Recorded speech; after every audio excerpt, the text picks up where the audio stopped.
computer. Good, thank you very much. And also, please try and remember if I forget to tell me to pause the recording when we come to the break. So back to where we were. We're on the last verse, verse 10 of the Karaniya Metta Sutta, which I shall recite and then call it up on the screen and we'll analyze it. Dittincha anupagamma silava dassanena sampanno kame suvinayage dhan nahi jatu gabbhasayam punareti ti. Just share screen to share.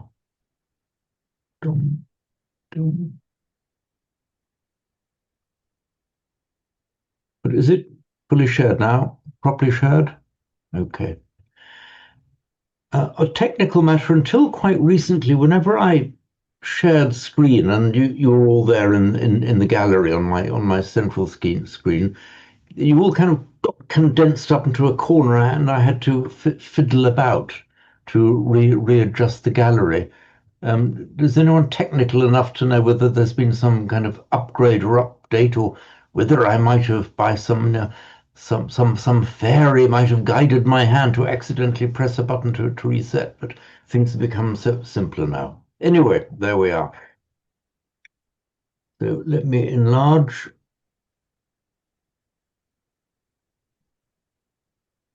Dittincha anupagamma Silavadasanena sampanno kame suvinayage dhan nahi jatu gabbhasayam punareti ti.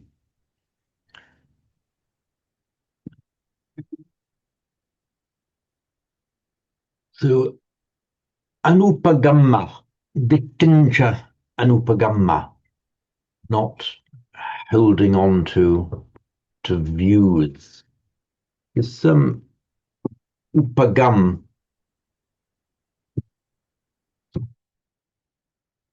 Now the root gum with prefix upa, literally going up to, upgoing, upcoming, upagam. So upagamma, so to go up to something means to acquire something or reach it, and by extension, when used with ditti, it means to hold on to an opinion, to get there and to take a stand on it, hold firm to it. Yeah, welcome, Russell. Hi. Hi. Goodness me, I do like that background there. It's like something out of a hyped up Alice in Wonderland dream. Yeah, it's a crazy cosmic. It's from Rick and Morty. It's a company thing. Adult Swim Warner Brothers series. Oh, right, okay. Yeah. So anupagamma, not going up to. This is an adjectival use of the absolutive. Are you all absolutely sure what I mean when I talk about, sorry, did I say adjectival? I meant adverbial, of course. Are you all absolutely sure what I'm talking about when I talk about an adverbial use of the absolutive? Jolly good, thank you, Fenny. Fenny is, may I take it that all of you are in a state of complete absence of doubt? No, I'm not. So you are not in a state of absence of doubt, okay. I'm in a state of doubt. Okay, right. I may need to be brushed up on this. Okay. The absolutive form of the verb, we call it the absolutive. Some grammarians have called it the gerund or the gerundive, but that is misleading because that word is specific really to Latin grammar and has been differently interpreted by different grammarians. So let's leave aside gerundive. They will sometimes see that used in grammar books. We talk about the absolutive, which it basically is the equivalent of having done something. If you're going to do it, I will do A, and then I will do B, and then I will do C. It's regarded as rather poor style in both Pali and Sanskrit to say, tat karishyami, punar tat karishyami, and repeat verb after verb if it's all the same subject. So all of the verbs up to the last one are put in the absolutive. So in English, you might say, I will get home, I will open the door, I will go into the kitchen, I will make a cup of tea, then I will sit down, and drink it. So in English, it's more or less okay to say, I will do that, then I'll do that, I will do that, then I'll do that. In Sanskrit and Pali, it would be very poor style to do that. So in Sanskrit and Pali, you'd say something like, having got home, having opened the door, having gone into the kitchen, having made tea, then I will sit down and drink it. Or having made tea, having sat down, then I will drink it. So if it's all the same subject, all the same person doing it, you will say having done, and only the last verb will be, as it were, a finite verb. Did do, will do, and so on.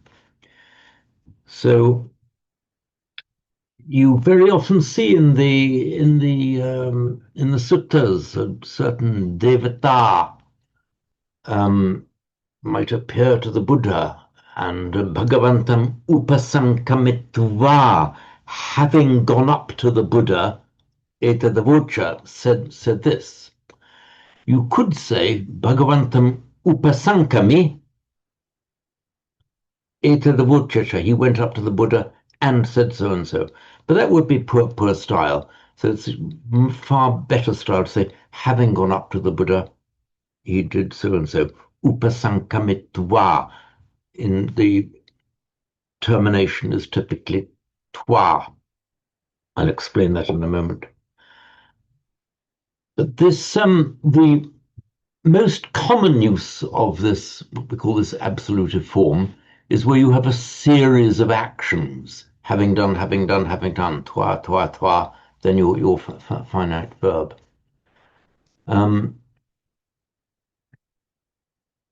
It's often used, however, not in a series of verbs, but the manner, or what we might call attendant circumstance, the way that you're doing something.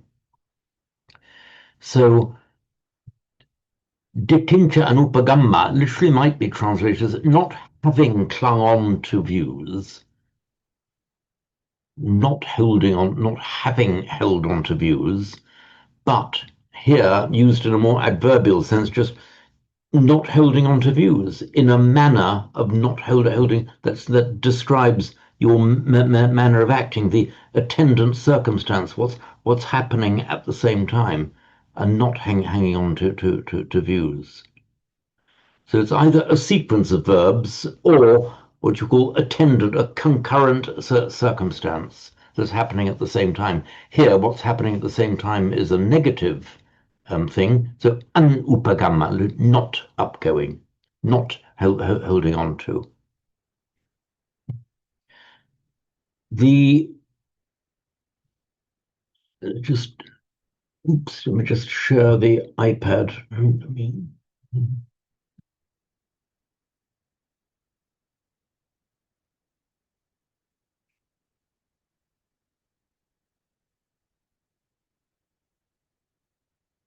There we are.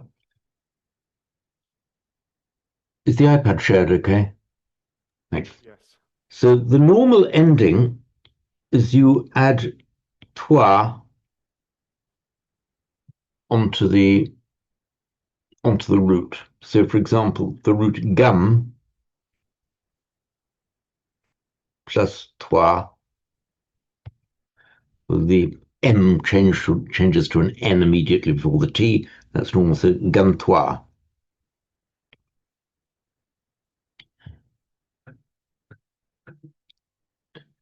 Where you have a prefix, now the rule in Sanskrit is where you have a prefix, you can't add twa, you add ya instead. So upagam, to go up to reach. You can't say in Sanskrit upagantva. You can say gantva on its own, but if you put a verbal prefix upa, you have to say, have a ya instead. So upagamya. But the meaning is exactly the same, just as a matter of grammar. The twa suffix can be used only added to a bare root. With a prefix, it becomes ya. In Pali, the rule, well, it's not really a rule. In Pali, it's optional. You can either use the twa or the ya ending. Sanskrit is very strict about the rule. Pali is lax, and you can use either. So here we've got the form that in Sanskrit is upagamya. And by normal phonetic mutation, the mya becomes ma, so upagamma. So it's the same as the Sanskrit upagamya.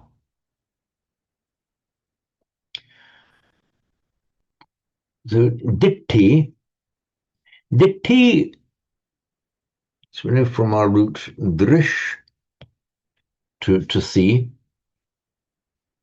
Sorry, writing on the iPad again. Drish, to see.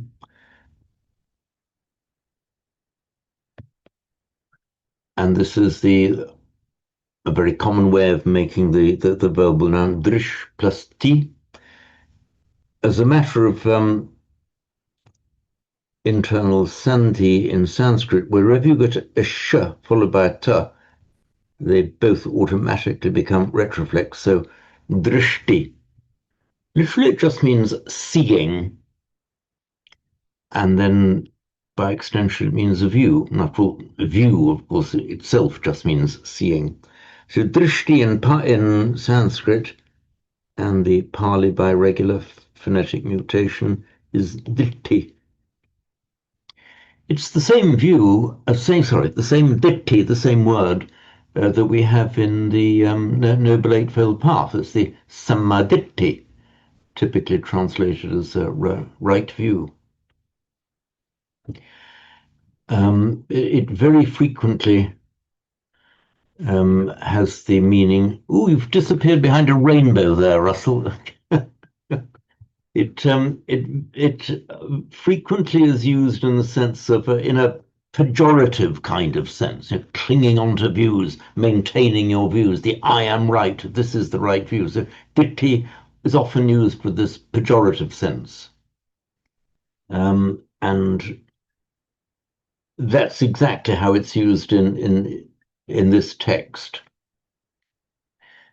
Clearly, then is not saying that you should not cling to right view, but he is just clinging to your own view, the "I am right" sense of having a view. Compare that with dasana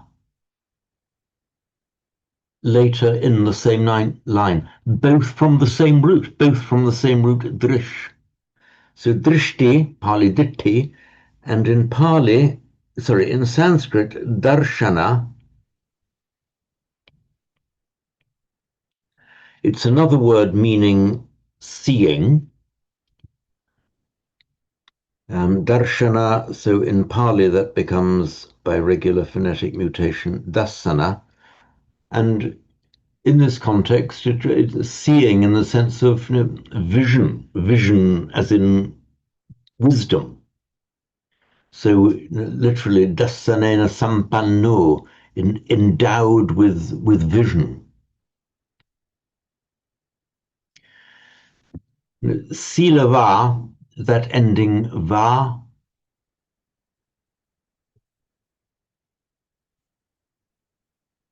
Are you all familiar with the ending va and what it is and why it is what it is? Sarah, are you familiar with this va ending? Is it or?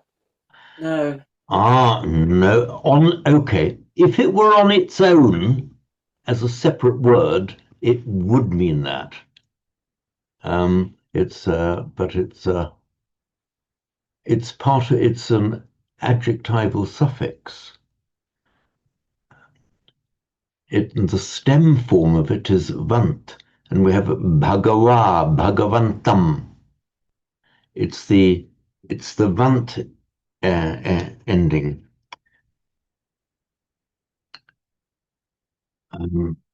So silava means endowed with or possessed of sila, virtue. So silava just means virtuous. This word sila, sorry,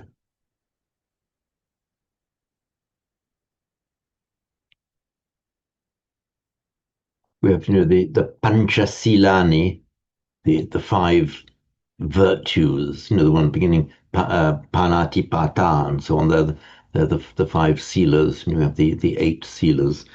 It's the Sanskrit almost identical is shila. Originally, the word shila didn't specifically mean virtue. It originally meant one's habitual or characteristic mode of conduct, a behavioral characteristic that one had. And by extension, then, when used on its own, it came to mean virtuous modes of behavior. The use of the word certain characteristic, that use of the word is most often seen when sila is the second member of a compound. For example, I was once rather puzzled before I got hold of this meaning. Just the word papa, meaning evil,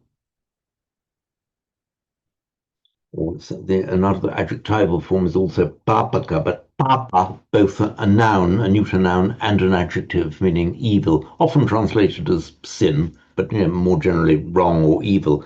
I saw the word papasila, and I thought it's either a kind of an oxymoron or a dvandva, evil and virtue. But then I saw it used as an adjective that a certain person or group of people were described as being in a papasilo. So my puzzlement was soon put to rest. This was quite some time ago, and I reminded myself that sila means, most often in its compounded form, having a particular characteristic. So if you're papasila, it means you are characteristically or habitually evil. So bear in mind, then, generally, on its own, it means virtue.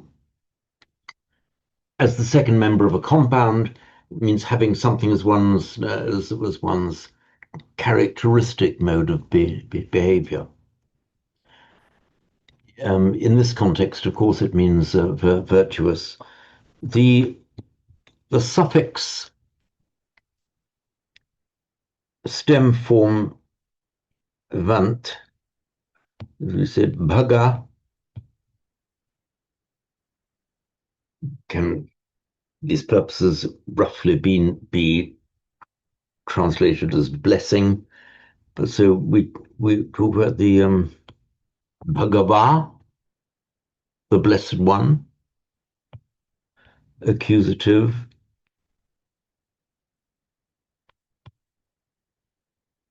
Bhagavantam, Buddham Bhagavantam Abhivademi.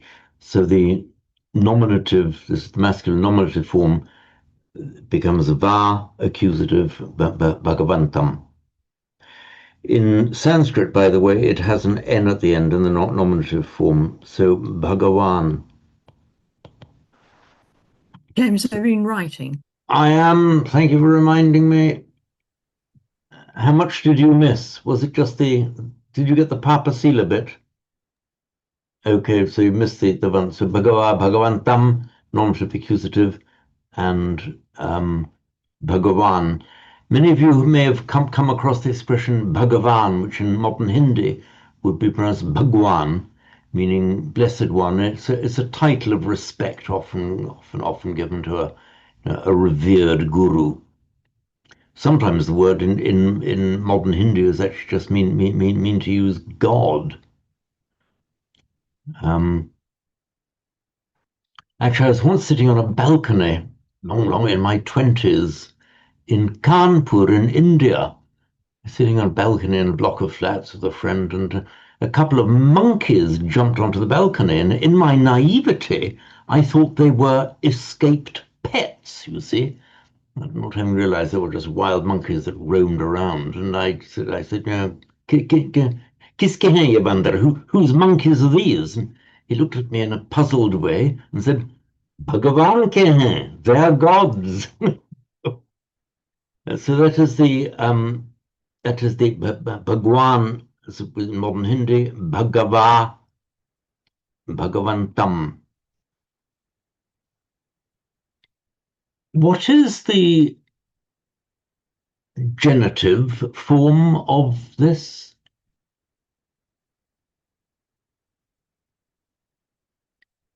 Come on, you've all chanted it a million times. I think you've all chanted it a million times. Is anyone going to tell me what the genitive is? Okay, Simon, please come in, Simon. Sorry, of Bhagavantam, Yes, Bhagavato. exactly. Supatipanno Bhagavato Savaka Sangho. As the Bhagavato is the genitive form, and the instrumental, in the line before that one, the instrumental is Bhagavata. exactly.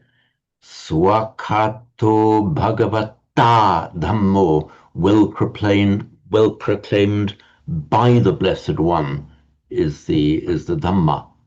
So they were Bhagava, Arahang Samma Sambuddho Bhagava, Buddhang Bhagavantam Abhivademi,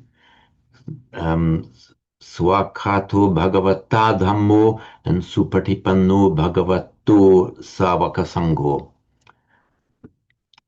And so that's the Vant ending. We call it the Vant because we regard that as just the stem form of it. But the ant appears only in the singular in the accusative Bhagavantam, and it appears in the plural as blessed ones would be Bhagavanto, virtuous people would be Silavanto.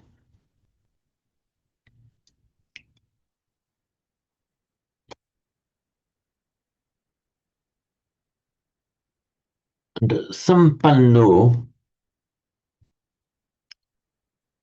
it's from, I dealt with it here. Have I dealt with it here? No, I haven't. I should have done. It's from our root ad, meaning to go,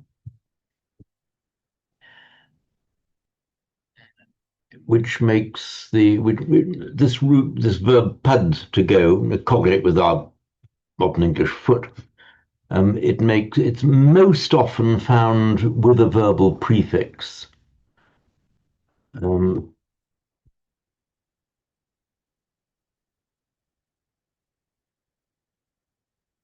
Pad.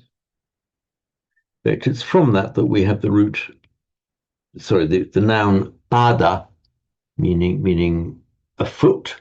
The pada directly cognate with our modern English word foot. So to utpad,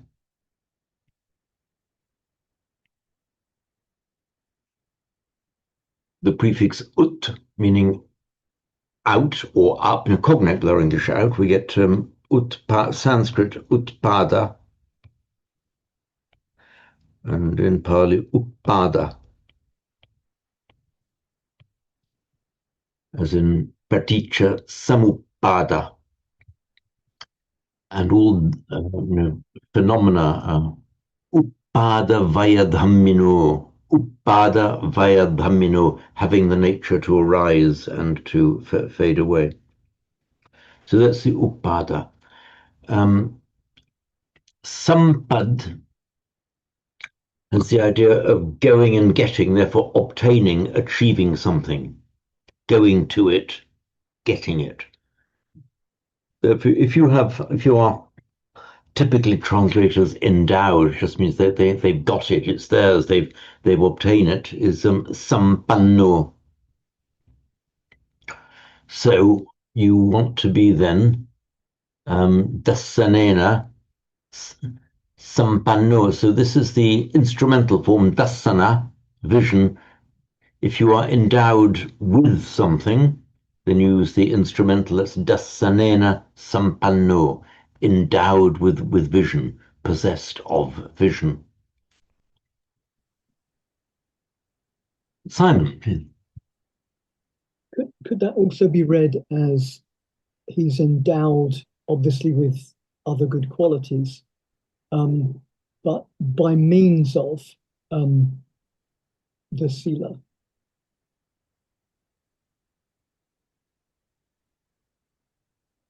Or sila, but by means of the vision, he becomes endowed through dasana. Endowed with what? Could you not say just endowed? He is sampanna. I think we're stretching it a bit there. And the reason I think we're stretching it is that this adjective, which is a past participle used as an adjective, endowed with, is very frequently is combined with a certain quality, endowed with what, possessed of what. So it's very, very common to find like this dassanena sampanno, endowed with vision. You could say silena sampanno, abhinyaya sampanno, endowed with superior knowledge. It is so frequent to find it used with an instrumental of the quality with which you are endowed that although I think on purely linguistically, yes, you're right. But as a matter of the way it's actually used, whenever you see a good quality followed by sampanno used in conjunction with sampanna, I don't think I recall any circumstance where it doesn't have that meaning, endowed with that quality. And also, I don't think I have ever seen sampanna used without mentioning the quality with which you are endowed. I don't recall ever having seen it used. So endowed by reason of dasana, which is, I think, linguistically correct. As a matter of practice, that is relegated to a very small print for footnote. In reality, I very much doubt that it could have that meaning. So the tincha unupagamma silavadassanena sampanno. By the way, it's the same panno as supatipanno bhagavato savaka sango. So patipanno means so the patipada is the path, and by extension the practice. So supatipanno, sometimes translated as practicing well. But this wonderful word patipada, pada here meaning the going from the root pad, or the path, with that prefix prati in Sanskrit. I'm sure you've heard me say this several times. It's got this wonderful reciprocal meaning. It's not just the pada, the path, it's the patipada. It's as if you are on the path and the path is you, and you and the path are one, which you can see in monks who really are well on the path. It's not something they do. No, they become the practice. The practice shines through them as part of their being. That's so they are supatipanno. So to translate it as just practicing well is okay, kind of there, and we don't really have an English expression that will totally catch it. So this is one of those many cases where you have to make do with an inadequate translation, or a translation gives you only part of the picture. So, kamesu vinaya gedham.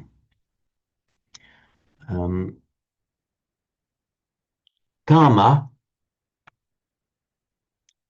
that's sense pleasures, the same karma as in our Sanskrit Kama Sutra. There is actually in the Pali canon a Kama Sutta as well, but the way the subject matter is dealt with in the Pali canonical sutta differs somewhat from the way the subject matter is dealt with in the Sanskrit Kama Sutra, which incidentally is regarded as a very respectable book among the Hindus. Years and years ago, when I was in Delhi, I was visiting some chap who was actually lecturing in Sanskrit at the University of Delhi, and he was showing me his collection of Sanskrit books.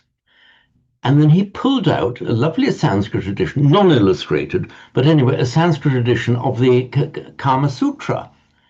And he handled it with some reverence and said, "This is a copy of the Kama Sutra, but my professor gave me as a wedding present when I got married." So, it is regarded as, quite a serious book. When you're at that stage of life, getting married, that is the appropriate conduct. And the Kama Sutra is guidance for people in that condition or position in life. Here, however, it's used in just means sense pleasures generally. It's got generally used on its own, tends to have an overtone of erotic pleasure, but generally is in any kind of sense pleasure. So, for example, overindulgence in food or sleep or unnecessary finery, these also would be regarded as indulgence in kama. So, kamesu vinayagedham.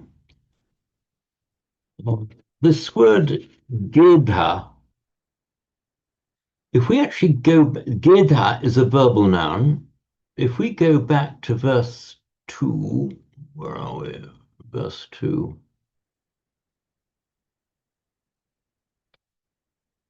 Gedha, and the past participle is giddha.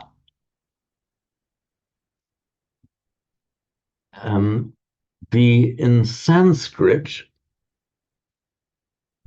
the root is, where's my iPad? Here we are. In Sanskrit, the root is grid.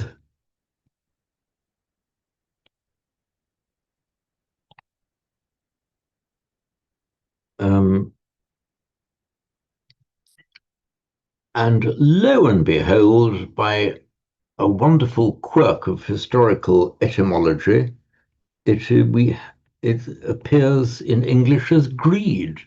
So it is the same word, preserved over the millennia in our English form, greed.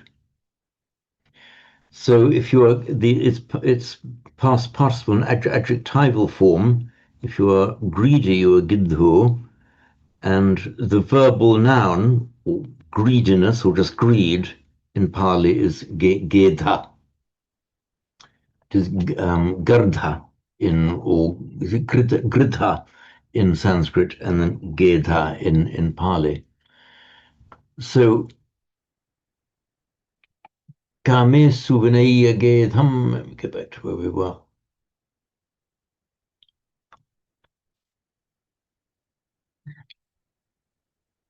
So gedham here, meaning just greed.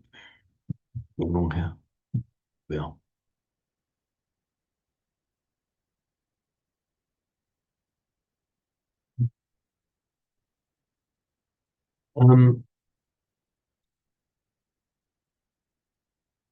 Vinaya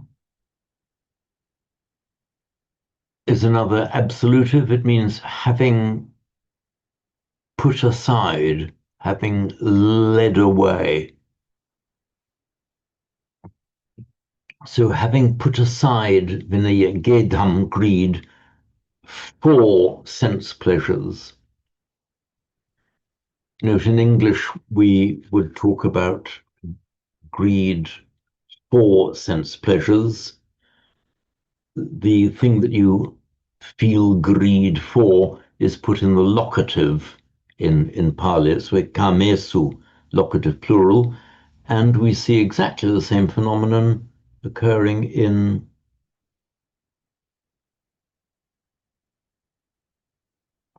verse 2. Kulesu anugidho, not greeding after, not hankering after families. That's the locative plural of the word kula, meaning family.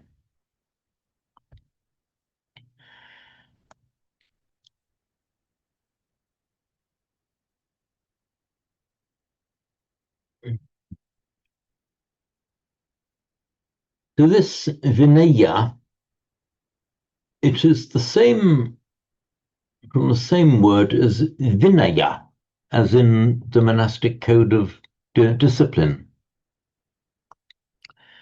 It's from the root ni, meaning to lead, with the separative prefix vi, meaning in this context like away or off. So the vinaya is that which leads you away from wrongdoing, or can equally be interpreted as that which keeps wrongdoing or leads wrongdoing away from you. It's pushing it away, leading it away from you. So leading away, pushing away, putting aside greed for sense pleasures. Nahijatu gabbasayam punareti.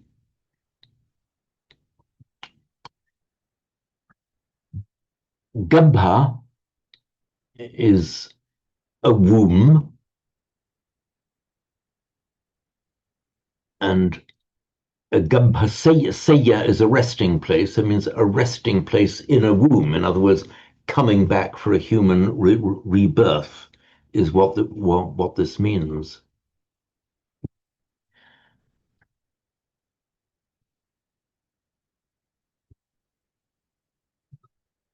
The saya, it's the saya, nominative form saya. It's actually from the Sanskrit root shri, well, short here, I think, shri, meaning to recline or to lean on or to rest in something.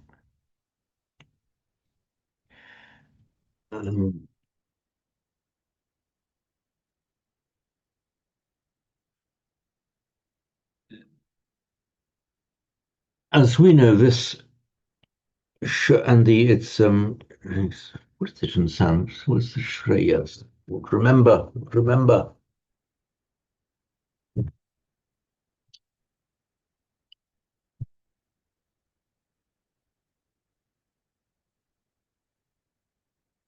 Yeah. A sh in Sanskrit, in Vedic, often turns up, as we know, as a k in Greek and Latin. So, and the r and l are virtually interchangeable letters.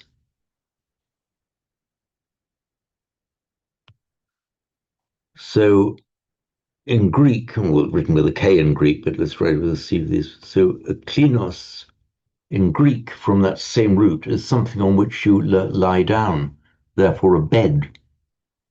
So when we get a clinic, you see, a clinic is an establishment that has beds for the sick. So the kli and clean, and from which from which we get the word to incline or to recline, is from that same root, lying there, lying down. When that root came into English, or via the Germanic line, and ultimately into English, it lost its initial k sound. as sometimes happens over the millennia. So, in fact, our word lean, as in to lean against something, comes from that same root. So anyway, back to Pali. The Sanskrit Shreya and Pali Seya therefore means a place where you lie down, a resting place. So a Gabhaseya is literally a womb resting place, a resting place in a womb, therefore, starting yet another human rebirth. Please, Simon, come in. Two little points. One of them is that Shri, is that a different root from stuff like Nisidati, if it's kind of resting on or it is a different root, yes. The root for Sidati, in fact, the root is Sad. okay. And this is slightly irregular because you would expect from Sad to see Sadati, but you don't. It just by a slight irregularity becomes Sidati. So do we get the Shri in other Pali words? I'm sorry, say again, I didn't catch. Do we get the Shri, the first one, in other Pali words? Yeah, if you are from the meaning of to lean or to recline, yeah, you have, for example, nisito in Sanskrit would be nishritaha, nishritaha, nisito means relying on something. If you are anisito, it means you don't rely on others. Let me just call up. Let me call up.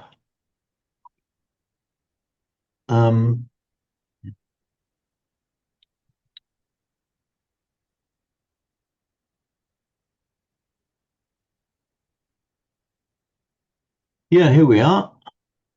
Hold on. I just wait for it to start behaving itself. It just has this odd habit giving me any. Here we are.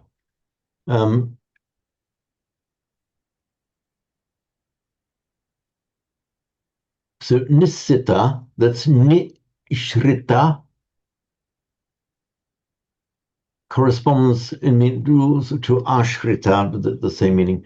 Dependent on, attached to, supported by. Supported by would be, well, leaning on is the original meaning, and therefore it means dependent on, relying on. If you are anisito, you are independent of something. You are not leaning against it. You're not leaning on it for support. Well, that's what we find in the refrain in the Satipatthana Sutta. Anisita is not relying on anything else in the world. Exactly, that's the same one. Well done. Yeah, that is it. Anisito, not relying on anything. It is the same word from that same root. The other point is with Gabhaseya. Gabha can also mean embryo, like the contents of the womb. So as well, womb line, that could be a genitive tapurisa, so like as in Gabhasa Seya, or however you would put it, so that the lying place of an embryo means the same thing, but it could be put that way, couldn't it? Okay, on this particular interpretation, I'm going to elevate that to the status of valid or alternative. So the answer is yes. You're right, Simon, perfectly right there. The word garbha originally means a womb, as in the womb where a fetus gestates. But you're right saying it can also mean the fetus itself, as in the contents of the womb. So your interpretation there is, I would say, I think it's normally held to mean just a womb, but your interpretation is equally valid. I'm thinking if talking about going to rebirth for some really catastrophic rebirths, it wouldn't be much like a mammalian womb, but it would be like an embryo. It would be like a new creature coming into existence. Or if you were reborn as a mosquito or something, it would be, more like, it wouldn't be a womb, would it? Um, I think would be a kind of, I suppose the even mosquito larvae and eggs start off in mummy mosquito's wound, and I'm no expert on these things, but anyone an expert on these things? But I suppose in a very broad and general sense, you could call it it could apply, I suppose, to being born as a mosquito. Um, the people the sort of living creatures born of eggs, they are kind of underja, egg born. They're actually, it's interesting here, a bit odd, because we have the Dwija. Bird.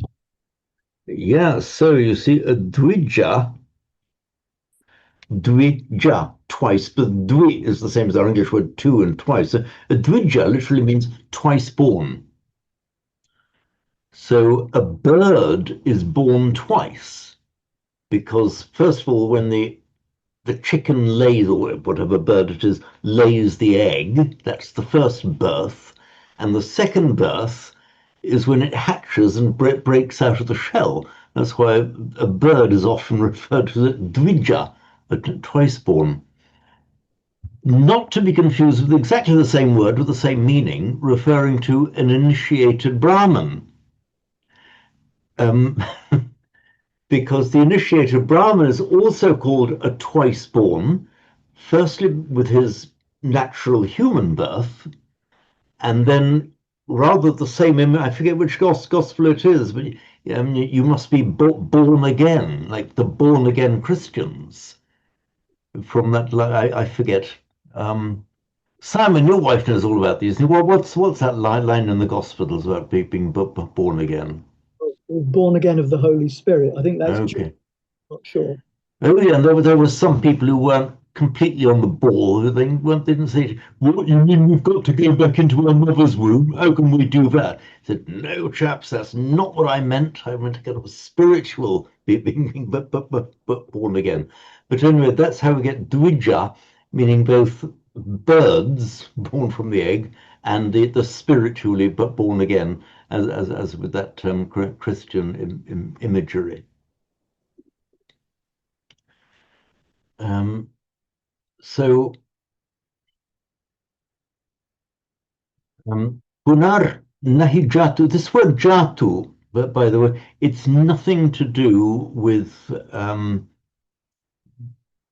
being born. The root jan is just kind of emphatic particle, like something, a modal emphatic, like verily he will verily not be born again.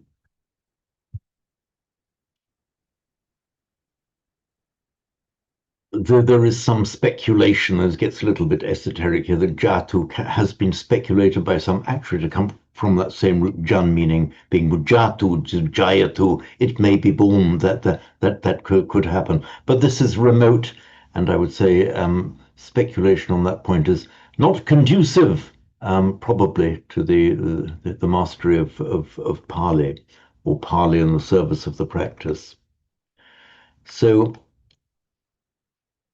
Eti can mean come or go. It's from our root e, meaning to go. Depending whether you construe it, because you have in Sanskrit, okay, you have the root e, which makes eti, he, she, it goes. If you prefix a to it, that means to come a eti, like gachati goes, a gachati comes. Eti goes, a eti comes. However, a plus eti in Sanskrit would become aiti, but 80 in Pali would also be 80. So the two words 80 can mean either comes or goes because of the phonetic mutation, because it's unambiguous in Sanskrit, but the phonetic mutation.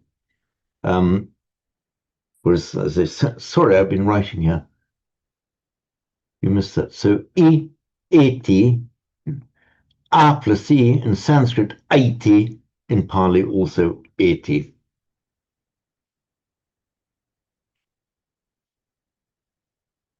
This is another of those cases where the simpler phonetics of Pali actually results in a little bit more difficulty, because Pali creates an ambiguity which is not present in Sanskrit. So in Sanskrit, 80 unambiguously means goes, 80 unambiguously means comes, 80 goes, identical in Sanskrit and Pali, but 80 comes by regular mutation, becomes 80 in Pali, thus creating the ambiguity.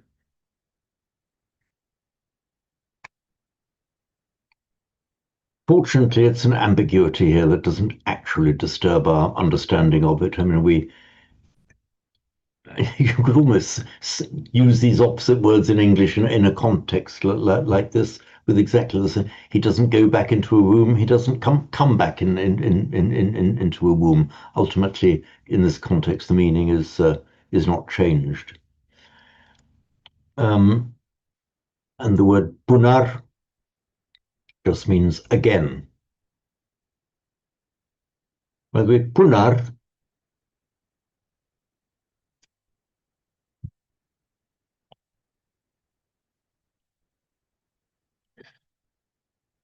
punar turns up in Greek as palin.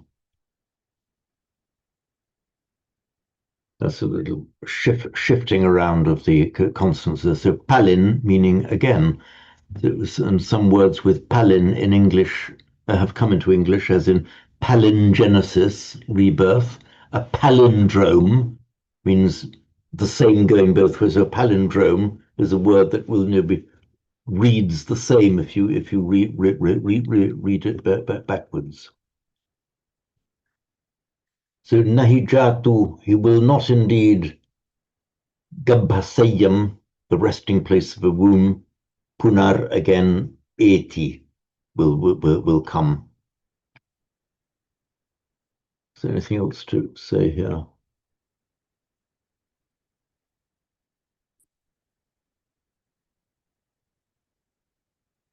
So I'll read it through once more and then have some recitations and deal with any questions. And I have a note from last time that Judith, by my oversight, you were deprived of the chance to recite. So I put you as being the first to recite this time round. So, Dittincha Anupagamma Silavadasanena Sampanno Kame Subinayage Dhan Nahijatu Gabhasayam Punareti. And remember this final T there. As you know, the T is most commonly used as unquote, but you'll often find in suttas and chants, it's actually put as the final syllable of the chant, meaning end of quote, end of recitation of the words that we were reciting. It doesn't actually add anything grammatically. And I think you've all got it by now, but as a regular feature, where you add T immediately, or when T immediately follows a word ending in a short vowel, as in et here, the short vowel is always lengthened. and it's not a grammar. It's a purely phonetic phenomenon, not a grammatical one. So that accounts for eti with the short e on its own, but etiti lengthened with the following t. So before we chant, are there any queries or doubts arising out of this?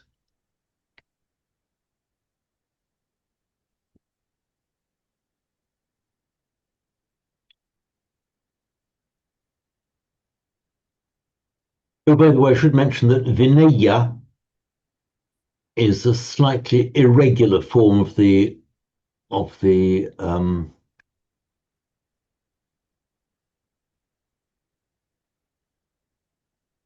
Vinaya is an anomalous form.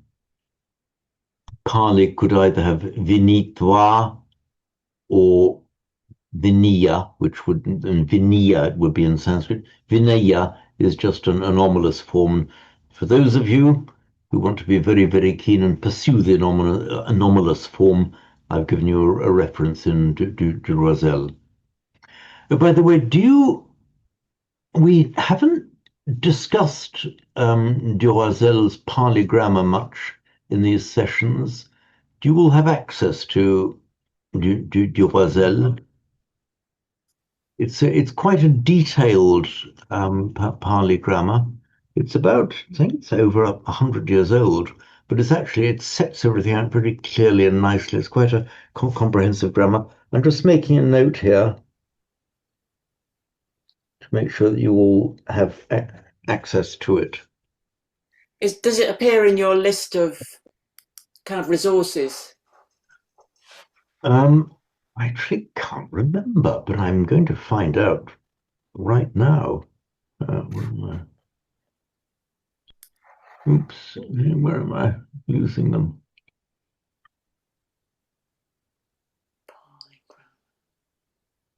The resources can.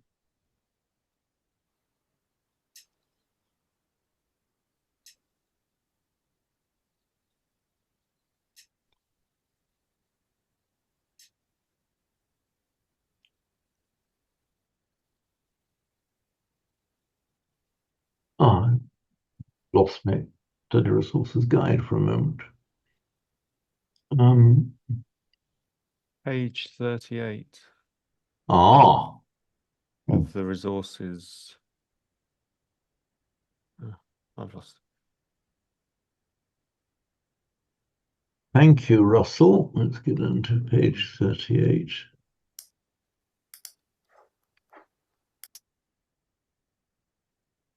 There we are. Charles, I suppose it was, du Roisel. Let me just check that link still works. It does. And this edition here is fully searchable. Hang on, I've lost. What reference did I give in du Roisel? 472. Okay. 472.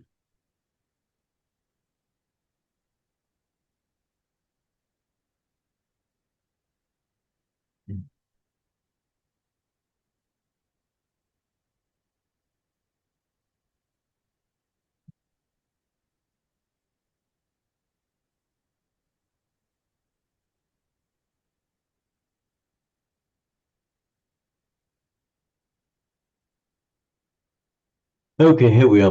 There are some anomalous forms. So just without more, he just says Vinaya. He just cites it as an anomalous form. And sometimes that anomalous form affects other forms. For example, we have Ahuneyo, Bahuneyo, Dakineyo. Now it should be Angeli Caranillo, but in the Itipiso chant, it becomes, or rather in the Samatha tradition, it becomes Angeli Caranello. And we were having a discussion about this very point at our Manchester Centre not so long ago, and we had some Thai monks the other day who were chanting various things for us, including the Iti Piso. There were several of us, as they started to chant that, you could feel this tension mounting. Are they going to say Angeli Caranillo or Angeli Caranello? And great was the delight among the Io faction. Angeli Caranillo, they chanted, not Angeli Caranello. I think Angeli Caranello, I think, just originates in a particular form of the chanting that was in the tradition that Nai Boonman did, and that's why it's come down to us. But Caranillo is the more classically correct form. Simon. Yeah, that's not the absolutive, though, is it? That's a different thing, isn't it? So you're right. Future My mind was slipping sideways. You are right. It's the Ania form. It is the or gerundive. Again, I don't quite like to use that word because it's misleading. That is the future passive participle form. You are absolutely right. My mind is slipping sideways. Oddly enough, the same considerations apply, even though I'd slipped from one grammatical category to another. So there are some cases where ia or ia, classically, both in absolutives and gerundives, become aya or ayo. Thank you for correcting me there, Simon. I really do enjoy seeing my students being on the ball to pick these things up. So we've just turned 4. So what we'll do now, we'll have our break, and I'll see you again at in 15 minutes' time. And pause recording. Thank you. Thank you, Sarah. I'm pausing it right now. Thank you. There we are.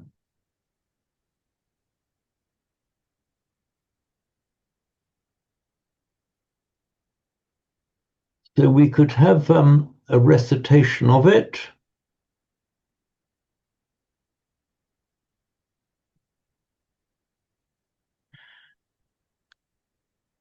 Starting as per my note from last time with your good self, Judith. So you may recite it in a prose voice or a chanting voice as you wish, entirely up to you. Bitinja Anupagama Silava Dasena Sampanu Kamesu Vineya Gedam Nahiyatu Gavaseyam Puna 80T. Okay, not too bad, but remember not to shorten the long a. So, for example, dasanena. Dasanena. Yeah. So can you do it again? I should do it line by, just half line by. Ditincha anupagamma. Ditinja Anupagama. Exactly. Remember to keep that very sharp distinction between heavy syllables and light syllables. So I don't know if you ever chant in chorus, but because when you are chanting in chorus, it's absolutely vital to get the light syllables and the heavy syllables right. Otherwise, you become one beat out of step with everyone. And even when you time it on one of these voice timers, the light syllable is exactly, even in terms of time, it takes 1/2 of the length of a long syllable. Those of you who've had, anyone here who's had chanting tuition from Rachel Hall? So Rachel Hall, she actually, when she's teaching people chanting, if they aren't particularly advanced, she actually set up a clap. And one clap is a short syllable, and 2 claps is a long. So she keeps up that exact rhythm of chanting, and it really does work. So Dittincha Anupagamma again, Judith. Dittinja Anupagama. Okay. Right now, Silava Dasanena Sampanno. Silava Dasanena Sampano. Exactly right. Yeah, exactly right. Now, Kamesu, Kamesu, Kamesu Vinayagedam. Kamesu Vinayagedam. Okay. Nahijatu Gampasayam Punaretiti. Nahijatu Kabasayam Puna Iti. Okay, that was very, very considerable improvement on the first. So just again say gabba again with this distinct doubling of the V. Gabba. Gabba. Gabbasayam. Gabbasayam. Exactly right. Yes, exactly right. Thank you, Judith. Thank you. Anne, would you like to have a go for us? Yes, I'll try. Ditincha anupagama silava dasanena sampano kamesu vinayagedham nahi jatu gabhaseyam punar etiti. Right, you were tending to make a couple of vowels a little bit longer than they should have been. For example, gabba. It's a heavy syllable because it's got a doubled consonant. So it's a short vowel, but the length, the additional length is given by the holding of that consonant. So gabba, gabba, Gabha. gabba. Gabha. Okay. Gampasayam. So just say Nahijatu Gampasayam Punaretiti. Kammesu vinaya gedham nahi jatu gabha sayam punar etiti. Okay, you're a bit overemphasizing it as Gampa. That is a distinctly shorter. Gampasayam. Gampasayam. Gabhasayam. Exactly so. Gabhasayam. Okay, you got that right. Do I detect you're back home in New York now, Anne? Yes, I came back from California a little while ago. My brother had a specific British surgery called Jaw in a Day. It was pioneered by a British surgeon, Hutchinson. Uh-huh. So you get the cancerous portion taken out and your fibula from your outer leg gets shaped and put back in, all in one surgery, 10-hour surgery. So was the surgery on your brother successful as far as we know? Very, very successful. I am mighty pleased to hear it. Yeah. Mighty pleased to That's hear where it. I've been. And well, I'm so glad to be back now. And I was pleased to see you looking cheerful when we started the session. So very pleased Cheerful, to hear it. but nervous. Okay. I'm so behind. So Anne, anyway, glad to see you with us. Thank you. Sarah, we're round to you.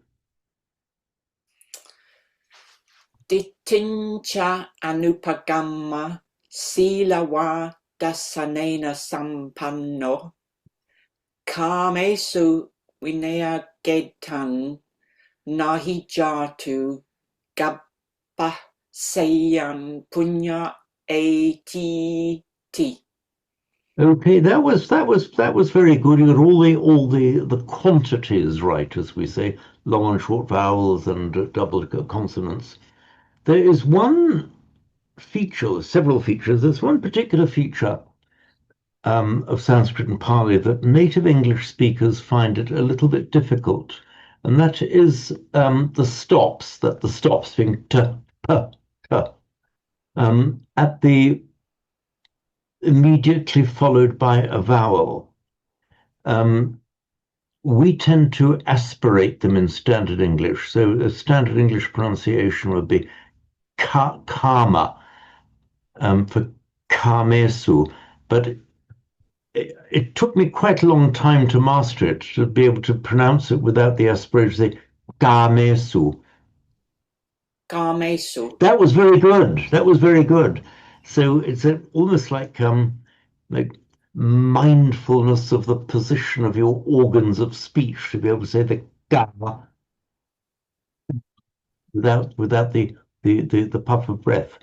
I was quite impressed by that, Sarah. Though after I mentioned it, it came out perfect. I say gamesu. Gamesu. That was very good indeed. So Thank you.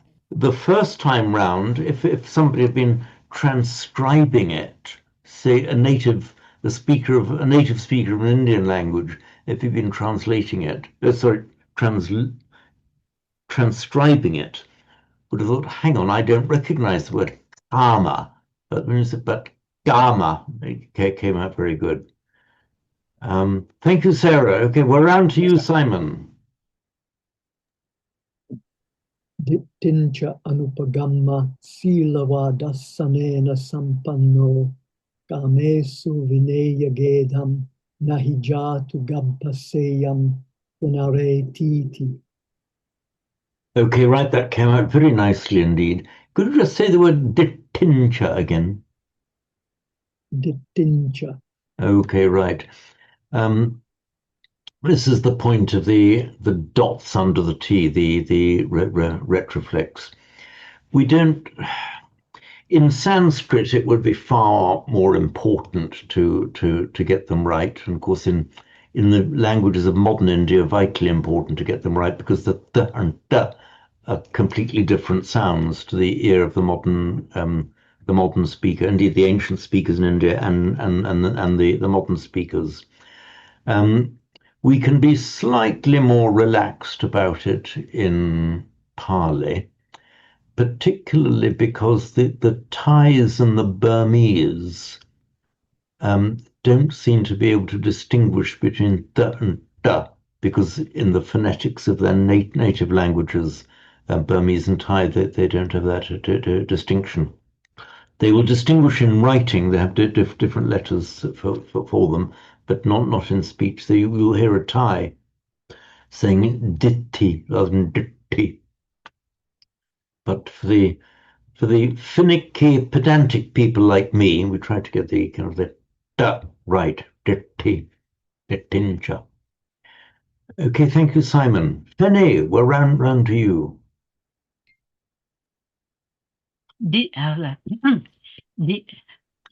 Sorry, yes, I've got to practice that. Dittincha anupagamma silavadasanena sampanno kamesu vineya getam nahijatu gabhaseyam punaretiti. Okay, that was pretty good, but I'm going to ask you the same as I asked Sarah, that would they to pronounce gamesu again? Just try not to make it with that puff of breath. Gamesu. I forgot myself, and I gamesu. That was a lot closer. So gamesu. Gamesu. That was very good indeed. That we can do it. We can do it. We have to be very alert on every syllable. We do have to. It's often quite a good exercise in kind of mindfulness of body as well. This kind of fine mindfulness, even in the organs of speech. You can't be thinking of anything else. Yes, you're right. Good, thank you. Okay, Fanny, thank you. Russell, we're round to you. Okay, so dittincha anupagama silawa dasanena sampano gamesu vinaya gedangna hijatu gabaseyang punare titi.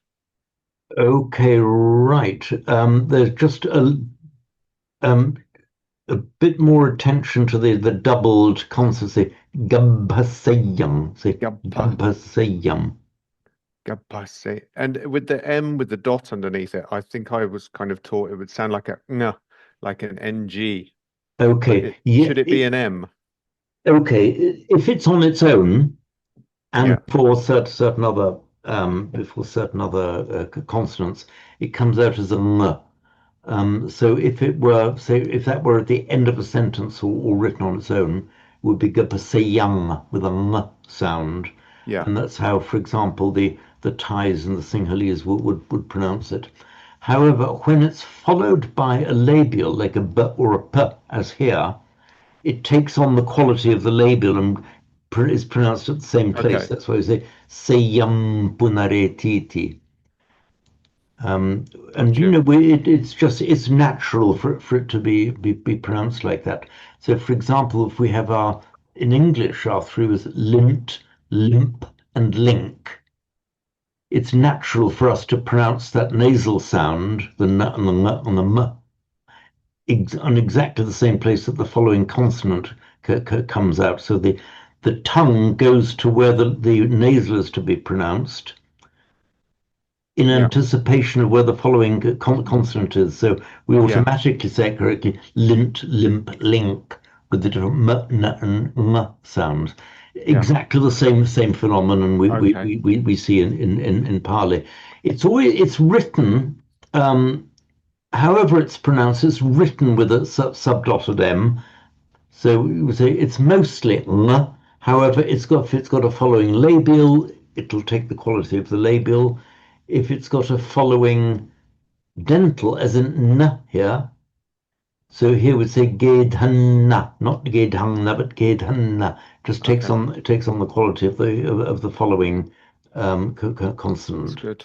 Okay. Excellent. If the following consonant, for example, is a sibilant like a s, then it will be pronounced as a ng, and the same for r, ya, v, ha. It'll all come out as a ng. So the rule is then generally ng sound, but just let it follow the point of articulation, as we say, of the following consonant. Okay. Thank you for raising that point, Thank you. Russell. Okay, and we're finally round to you, Christine.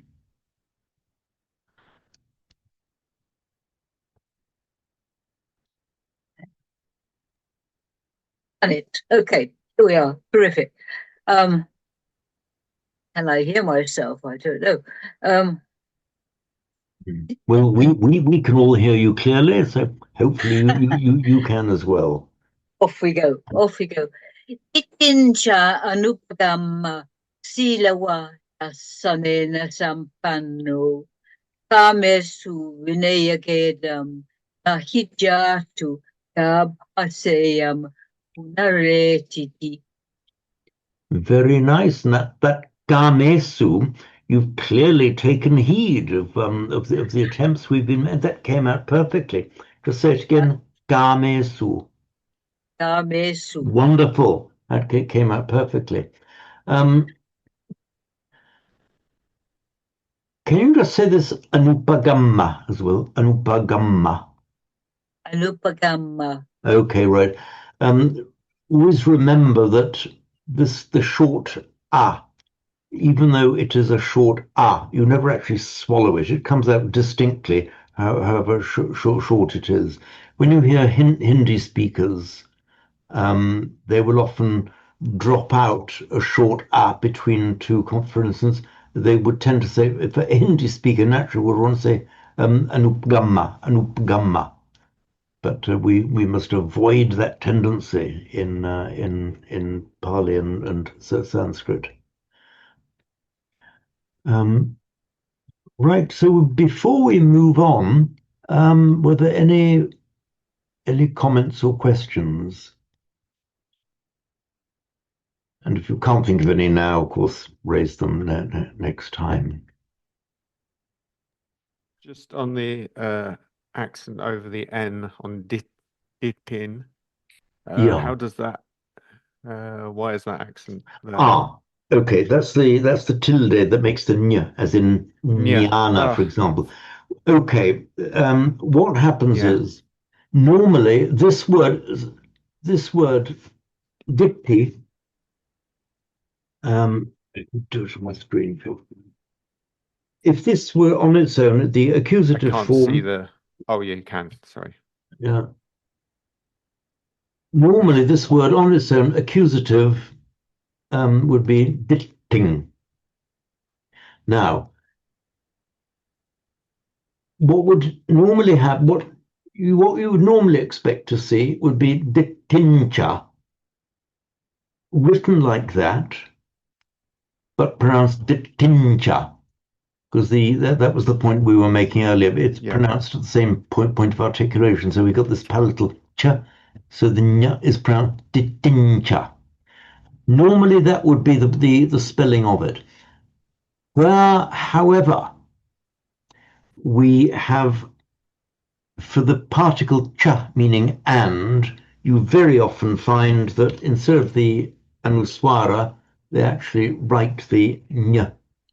It's just a spelling convention. So it's equally correct to write that with a subdotted M or with the N with a tilde over it. But the pronunciation would be the same, whichever you did, tincha. The same phenomenon would be occurs. Sorry? There's a separate example of like punya 80. So, because that doesn't have an accent, but in the Samatha book, the chanting book, it'd often be punya. Maybe it's another chant. It sounds like punya. Ah, no, that actually is. Or maybe that's punya. No. Could be. Punya is actually Yes, entirely different word. Punya, the very common word, commonly translated as merit, is nothing to do with the separate word punar, meaning again. Got it. So any resemblance is purely coincidental. Gotcha. So there's some punya, but the word punya, often translated as merit. I just deal with it now. It's arisen. It's actually from a root, pu, meaning same pu as came into Latin as purus, meaning pure. So punya, often translated as merit, can be traced back to an act that purifies oneself. So by the people, particularly in the Theravada countries, Thailand, I think is the one I know most about, and Sri Lanka, they talk about making merit, as if there's some kind of bank balance of merit that they're growing by the acts of punya. So it's almost like a commercial transaction. Indeed, like the word merit itself, from the Latin merere, meaning to earn. But if you go back to the root of the word, it's an act that purifies yourself. For example, by dana, you're purifying yourself. If it's done rightly, you're purifying yourself of the attachment to what you're voluntarily giving. But anyway, that's the main thing. Punar and punya are two separate, unrelated words. Simon. Yeah, just on that point, ditting would be the accusative feminine singular, wouldn't it? So, and yeah, ditti is feminine, isn't it? Ditti is feminine. That's, I think, is it an invariable rule? Maybe not invariable, but certainly the great preponderance of verbal nouns ending in a T are feminine. I mean, you've rendered that as views rather than view, and everyone else does. So is that just like basically one view standing for all views? If you've gone to a view, then you're getting it wrong. So it will stand for all views rather than whatever it would be, dittiya or whatever. Ditti, yes. Okay, nice point there. I think here it's again more of rather than a specific single view. It's one's view, holding on to having a view, generally speaking. And probably I think we have to interpret it with samaditi, right view. So translated for the first anga, the first limb of the noble eightfold path. I think if you examine it, it's a whole conglomerate of views, isn't it? But it's the right way of seeing things. So here it's in the singular, but don't hang on to your own way of seeing things.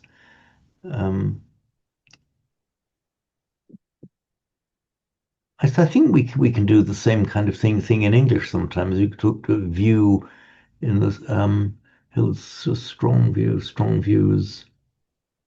viewpoint. I detect here it's more of a generic thing. The idea of holding onto your own view or holding onto your own views. It's funny how none of the translations put it that way, because I mean, you could say that quite easily in English, like, holding on to a view. That's right. If you are typically somebody who holds on to a view, it might be a different view each time. It just means that it doesn't mean there's only one view that you ever held on to.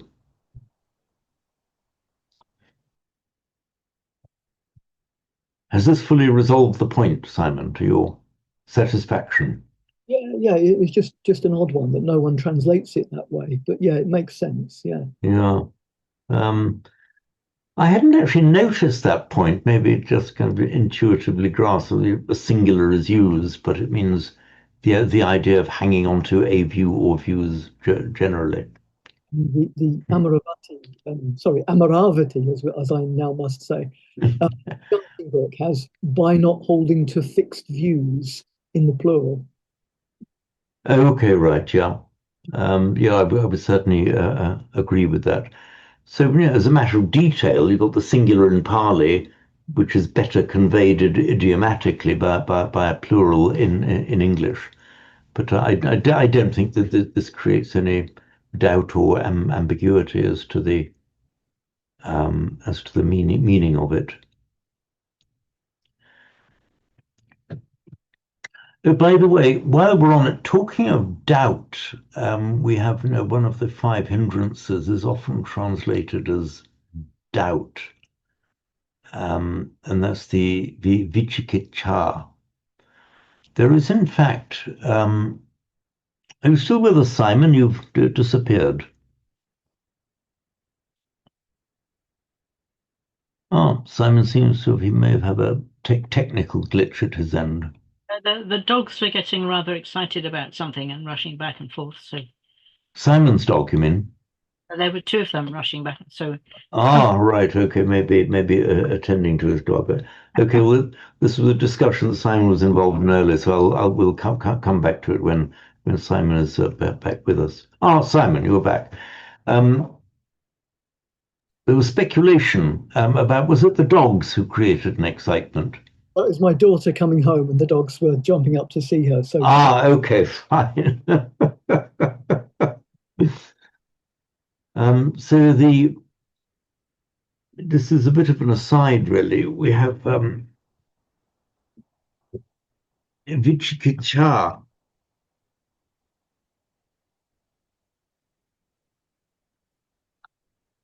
Oops. There we are.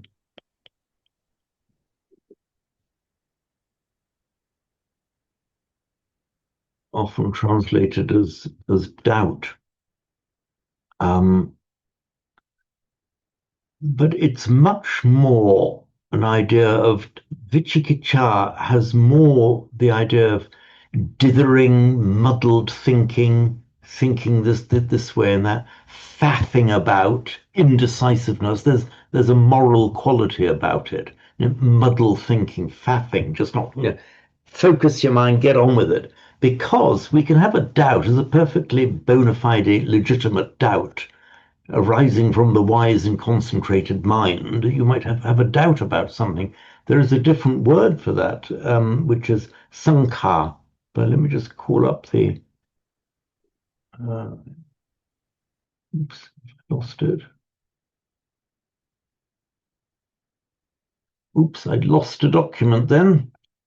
I should be careful not to. Simon reminded me not to use a certain word that on a previous occasion slipped out when I had lost a document that I was trying to call up. Thank you for reminding me about that embarrassing incident, Simon. Here we are. I've got the document back again.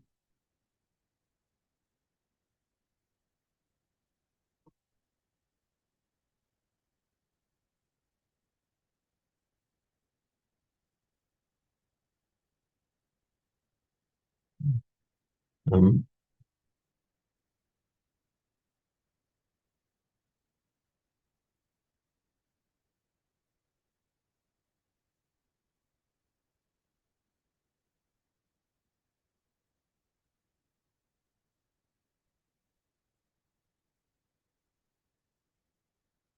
this point, Are you looking for doubt? yeah. Kankar with a K, not Sankar. You were in S's.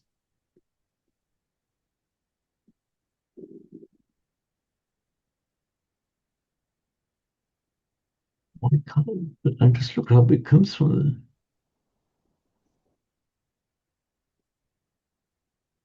Oops.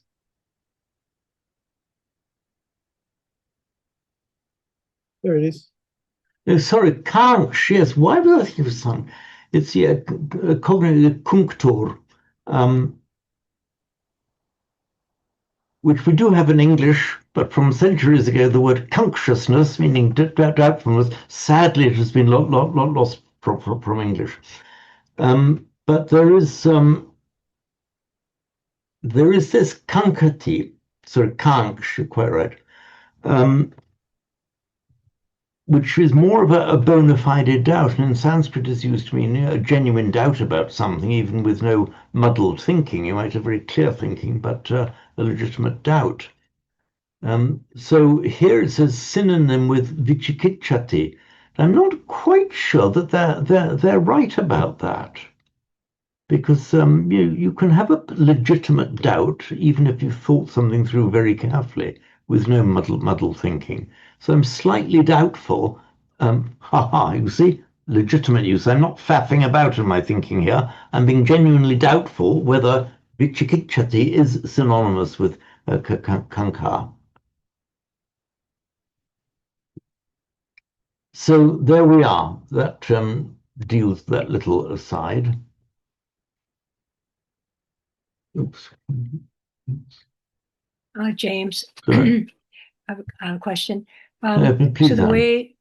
the way you describe the word, it sounds like a process, like muddled thinking, and that doubt would be the result of the inability to think clearly, which is kind of more edifying. So I just like your translation better. Of translation of Of the way, Vichikitcha. yes, it has more meaning, the cause of the doubt, the muddled thinking, the indecisiveness, Yeah. like it's a quality of mind that leads to the doubt. Okay, so, and that actually is reflected in the form of the Pali vichikitcha. Vi suggests a splitting or wandering about, going from one place to another. The shape of the word suggests that your thinking is not kind of focused. That's why it's more kind of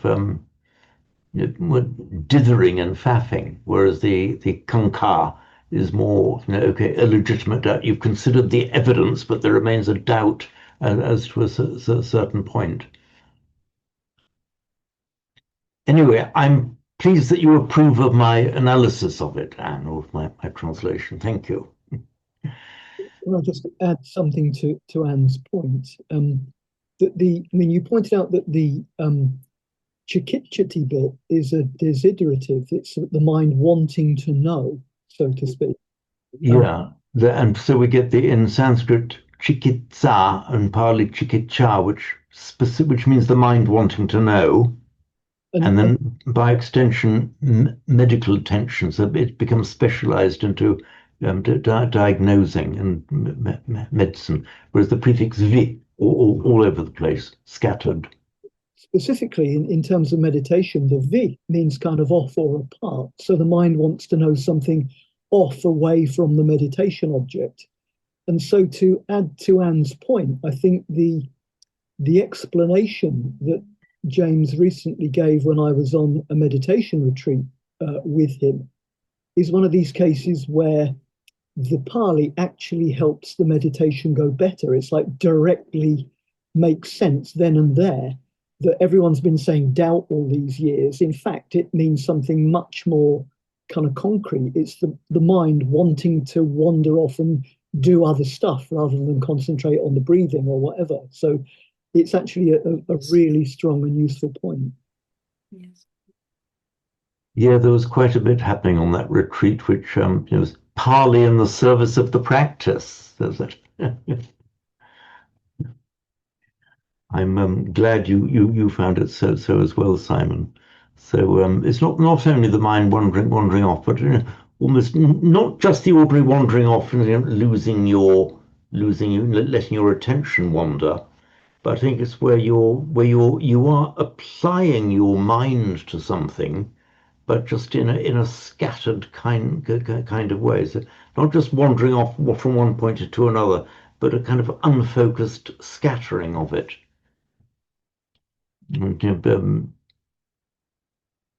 I need to do some more thinking about this, and hopefully I won't lapse into vichikiccha as I do it.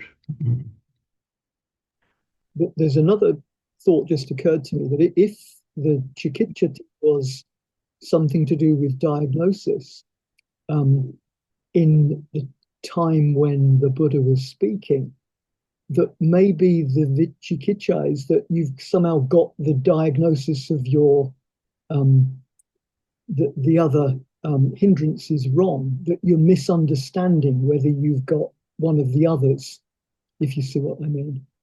If you're kind of off target with your analysis. Yeah, you're wondering, have I got lust? Have I got restlessness? Have I got anxiety? Am I falling asleep? In fact, you're misdiagnosing the problem, which is, kind of a meta with a 1T, sort of meta problem. Meta with the Greek meta rather than the Pali metta, you mean? A meta problem, a kind of a problem beyond it, or a problem next to it. Yeah, I hadn't looked at it in that way, but yes, this just expands the scope of that word somewhat. So I'm just looking at the.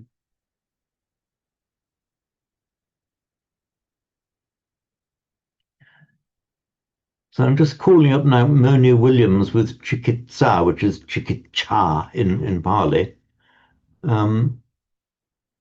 Where specifically it's been specific, the meaning has specialized and narrowed down to medical attendance. But the original meaning of that word, from within the shape and form of the word itself, is the chitta, seeking to perform its task. So in other words, examining, trying to find out what's going on. And I'm not sure if it exists in this form exists in Sanskrit with a V. Okay, yes it does. Vichikitsa, then doubt and uncertainty. Good. So we could move on, unless there are any further questions arising out of this or out of the Karaniya Metta Sutta, to our blessing chant, which I only did hopefully you will have seen the email I sent out this morning, to which this was attached. I only actually got round to doing this morning. I haven't done a video on it. It may not be necessary. So as I said, I will be going through our various chants in our Samatha chanting book, broadly in the order in which they appear in our chanting book. But I will take any requests to take them out of order if there are any ones that you particularly would like me to do. I chose this one, which appears on page 31, simply because it is a very much used, much loved and popular chant. I thought we would go through it. And it's linguistically fairly simple. So I'll read it out. So bhavatu sabba mangalang rakhantu sabba devata sabba buddhanubhavena sada sutti bhavantu te.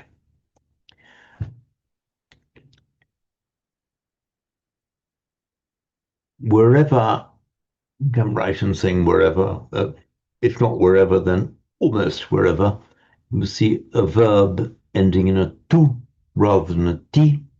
That is the imperative form.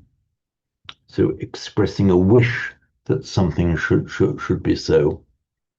So bhavati, there is; bhavatu, may there be.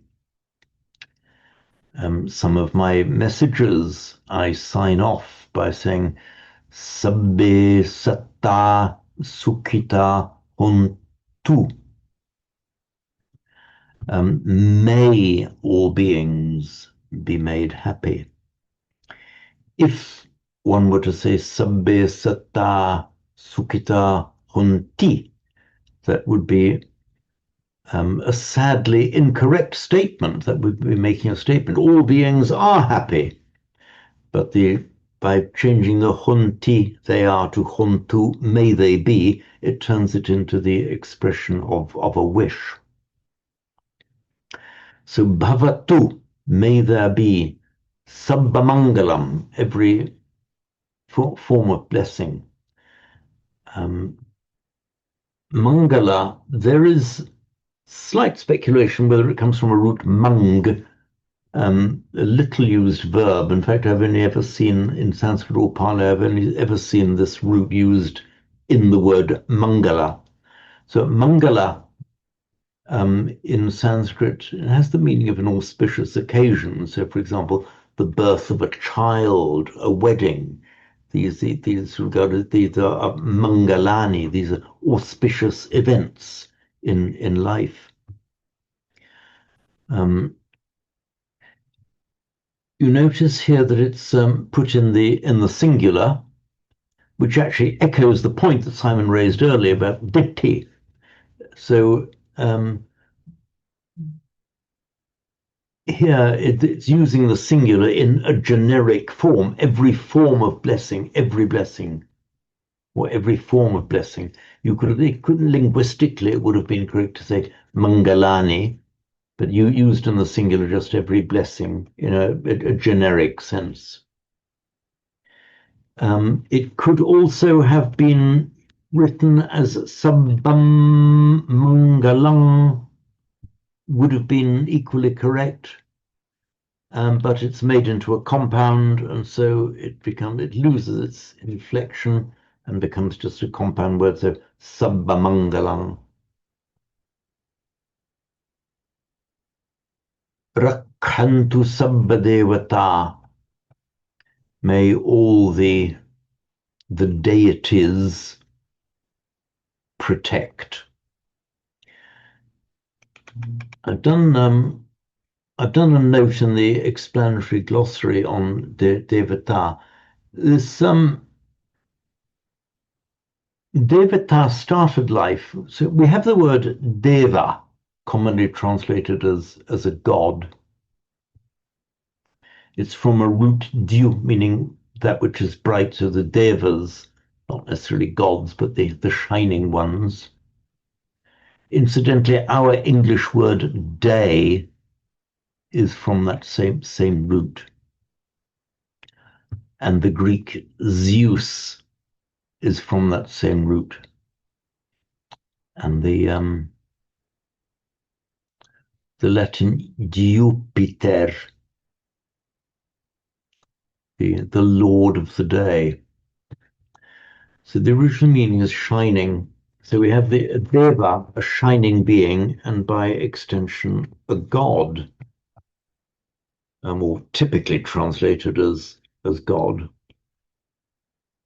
Let me just call up my iPad. Where's my iPad gone?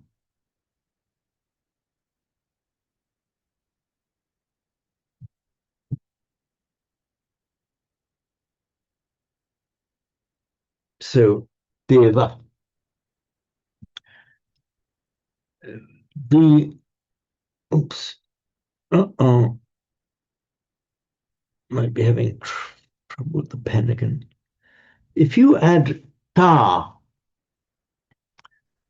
to, typically to an adjective, but also to a noun, it makes an abstract noun. So devata would mean divinity in the sense of the state of being divine, like Godhead, divine status. But both in Sanskrit and Pali, as indeed happened in English, the abstract noun then actually reverted back to having a concrete meaning. So in English, we have the word deity, which is directly cognate with devata. So on the face of it, it looks like an abstract noun. Let's also take the word divinity as an abstract meaning divine status. Like one believes in the divinity of Christ, for example, meaning having belief that Christ had divine status, was God. However, it does have that meaning. However, it also came to have a concrete meaning. So it actually reverted back also, it means both now, both divine status and an actual divine being. So just as that happened with divinity, in English you can talk about here's a divinity, or the divinities of Hinduism, or the deities of in Hinduism, where something that appears to be an abstract noun reverts back to having a concrete meaning. So that's what's happened here. So all the deities, meaning all of the gods, is what this means here. Rakantu Sabbadevata. Sorry, where have I got it? Here we are. May all the deities or divinities give protection. This Rakantu, by the way, as the Proto-European root the root is Alek. The A dropped out when it came into Sanskrit, so Rakantu. But it's the same root as Alex in Greek, and Alexia, protection. Alexander, protector of men, protector of the people. So it's that same Raks. So Alex in Greek is the Raksh in Sanskrit and Rak in Pali. So Rakantu is here again. It's the same imperative form of third person imperative, which is expressing as a strong wish. So Rakantu Sabbadevata, may all the deities give protection. Sabba buddhanu bhavena saraswati bhavantu te.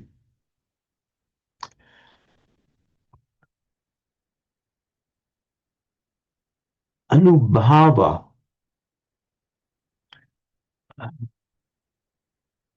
It's from our root bhu, meaning to be. And bhu makes two forms of verbal noun. There's both bhava and bhava. They overlap in meaning, but generally bhava tends to mean being in the sense of coming into being, and bhava tends to mean more a static thing, a state of being. Now with this prefix anu,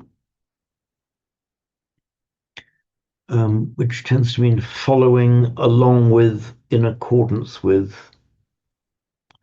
the anubhava in Sanskrit it tends to have the meaning of the glory, majesty, a kind of charisma, that which accompanies the being of a mighty being, that which emanates from or accompanies, that goes with your being. So often translated as something like grace or charisma, but it's something that just emanates out of what you are. It's slightly reminiscent of the Christian idea of grace. So by the Anubhava, then, by the grace of all of the Buddhas,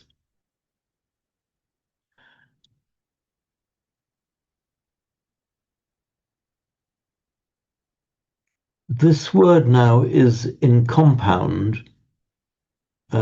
So on the face, on the face of it as it appears, you cannot tell whether it's intended as a singular or a plural. So it could be interpreted to mean by the Anubhava of all of the Buddhas in the plural, or it could, I suppose, but slightly forcing it, be interpreted to mean by all of the grace of the Buddha. It could kind of be interpreted to have that meaning. That doesn't intuitively, that one doesn't sit with me quite so well. That actually, again, next week I might take a slightly, maybe it could be, does anyone can you have by the entire grace, by all of the grace of the Buddha? Linguistically, that there's this, the way it's put here would bear that meaning. Sada suti bhavantu te. Sada is meaning always.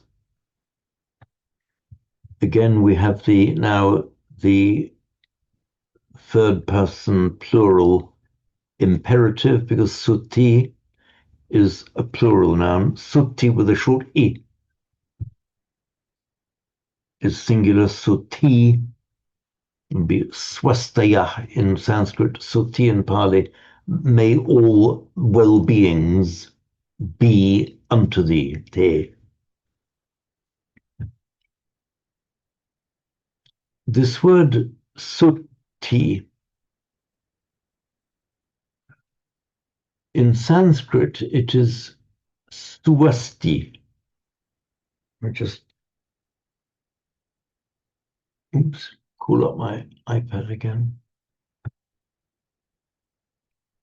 So we've got the root as, meaning to be, with the prefix su plus as, and making a verbal noun with the T. Swasti, we can translate very literally and quite accurately as well-being. Swasti.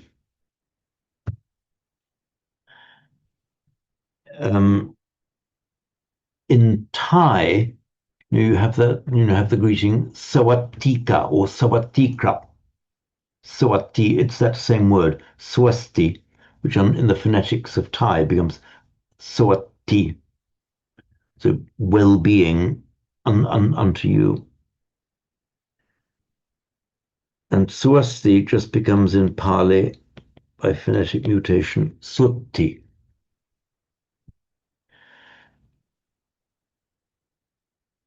And because of sandhi here, it becomes swasti in Sanskrit. Now, swasti then meant well-being, and when you had an auspicious occasion, such as, for example, an initiation ceremony, or a wedding, or some important auspicious occasion in life, a Brahmin would often be hired in to come and do the appropriate chants. So he would be the well-being man, the man of well-being. So from this abstract of swasti, you can make it into a concrete noun. The person who gives the swasti is the swastika. Are you beginning to recognize that word? So swastika meant the man who gave the expressions of swasti, of well-being, who pronounced the blessings. And it then came by extension, including in Sanskrit, to mean any sign or mark or omen of well-being.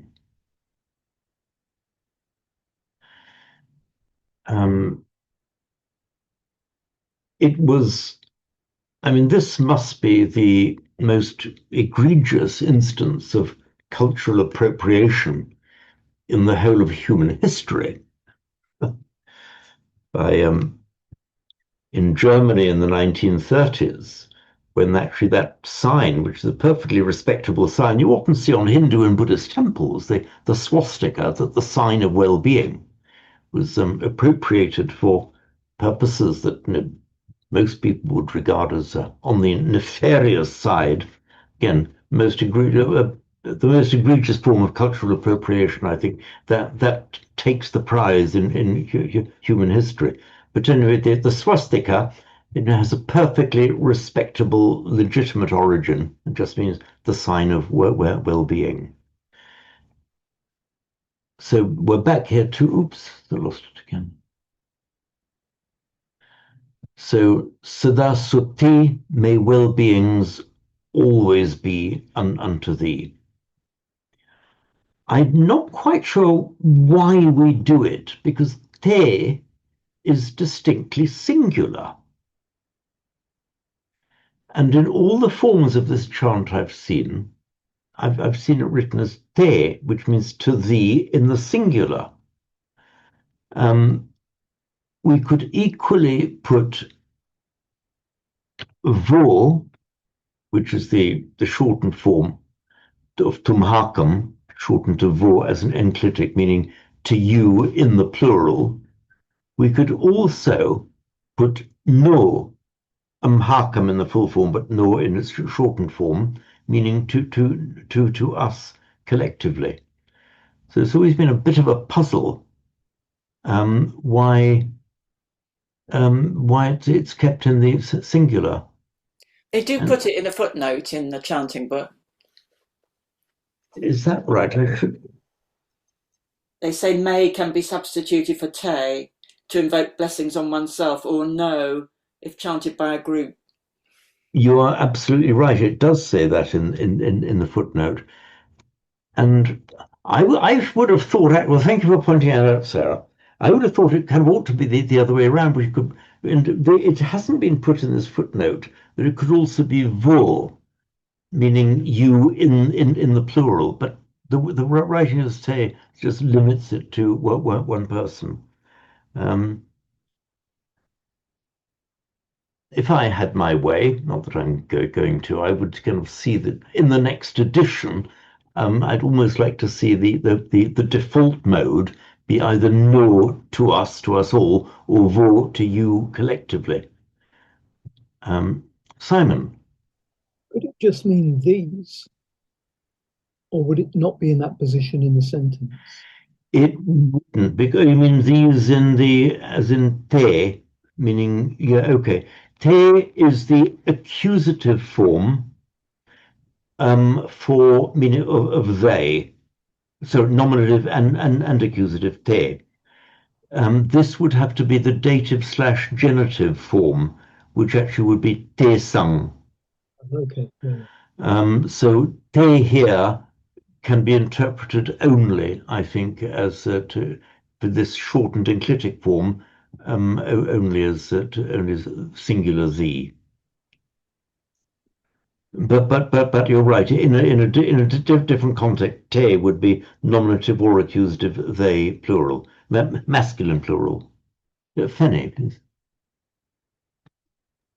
Right, it's kind of putting me in mind of namaste, which I've never seen in anything other than the singular. Okay, namaste. Namaste in the plural. That's right. I've actually picked this point up with some Hindi speakers. When they say namaste to a group of people, I say, well, hang on, say I to them, just shooting my silly mouth off. You're talking to multiple people. Shouldn't you say namo yushmabhyam, which is the dative plural? Yeah. and they, if they know enough Sanskrit, they can acknowledge that technically that would be correct, but in fact, as a matter of reality, they use namaste. You're right to point that out, Fenny. They use namaste, which is that same singular form. Whereas if that greeting were used in Sanskrit, I mean older Sanskrit with the correct grammatical norms being observed, namaste would be grammatically correct only if addressed to one person. If it were being addressed to two people, it would be namo yuvabhyam, and to multiple people, namo yushmabhyam. Yeah, it's always worried me that slightly. So, yes, thank you. Okay, in Sanskrit, you could also say, actually, you could shorten it to, for the plural, would be namo vaha, you could say. Yeah. But you are right to point out that among the modern Hindi speakers, and for all I know, other languages in India as well, they use the singular form generalized for the plural. Well, thank you, because it's always troubled me. So I'm glad I'm not alone. I'm glad it troubled you. You were right to be troubled. That this is what you might call, an error that has, become entrenched in the language. And despite any efforts I might make to change how Hindi speakers speak Hindi, I think I've got better things to do with the remaining years of my life. So I will desist.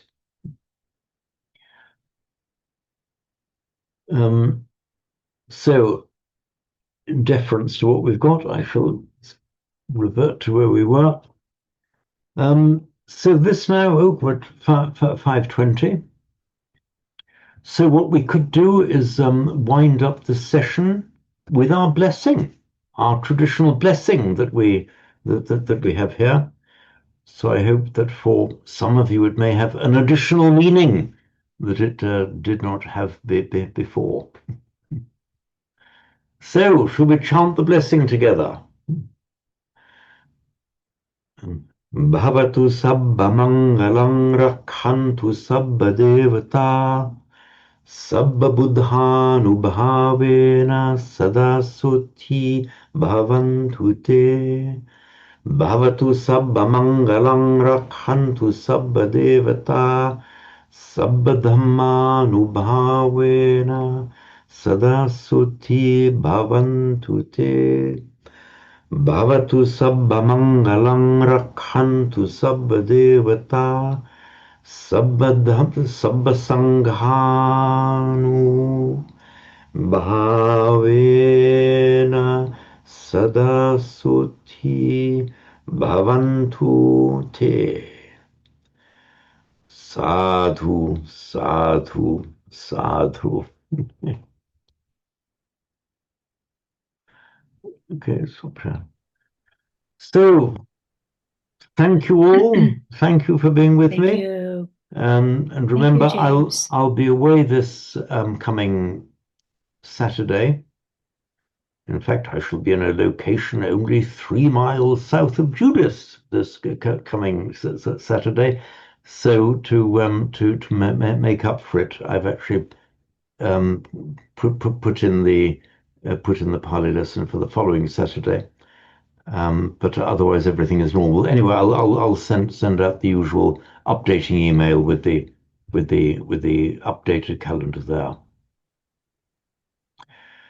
Okay, see you all soon.